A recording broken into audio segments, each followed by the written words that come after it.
નમસ્તે મિત્રો, આજે આપણે બનાવીશું બટાકાનું નવું ખૂબ જ સ્વાદિષ્ટ શાક. આ શાકમાં આપણે લાસ્ટમાં ખાસ મસાલો ઉમેરીશું જેથી શાક ખાવામાં વધુ સ્વાદિષ્ટ લાગશે.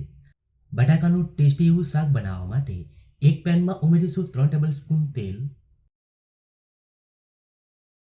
હવે તેલ ગરમ થાય એટલે તેમાં ઉમેરીશું 1 ટીસ્પૂન જીરું, સાથે 10 જેટલી ઝીણી સમારેલી લસણની કળી અને 2 ઝીણી સમારેલી ડુંગળી ઉમેરી એકદમ સારી રીતે મિક્સ કરી દઈએ અને ડુંગળીનો કલર હલકો બ્રાઉન થાય ત્યાં સુધી સાતળી લઈએ.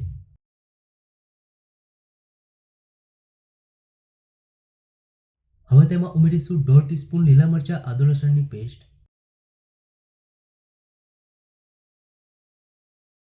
4 સમારેલા બટાકા, અડધો ટીસ્પૂન હળદર અને સ્વાદ પ્રમાણે મીઠું. હવે બટાકાને મસાલા સાથે 2 મિનિટ સાતળી લઈએ જેથી શાક વધુ ટેસ્ટી બનશે.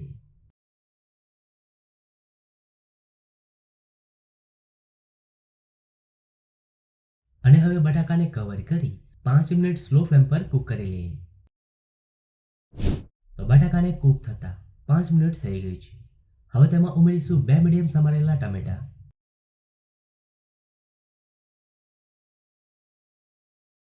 સાથે 1 ટીસ્પૂન ધાણા જીરું પાવડર, અડધો ટીસ્પૂન લાલ મરચું પાવડર અને 1 ટીસ્પૂન કાશ્મીરી મરચું.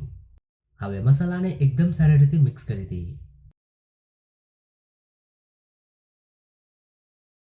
અને હવે કવર કરી 8 મિનિટ કૂક કરી લઈએ. હવે 8 મિનિટ પછી તેમાં ઉમેરીશું 1 શિમલા મરચું અને હવે મિક્સ કરી દઈએ.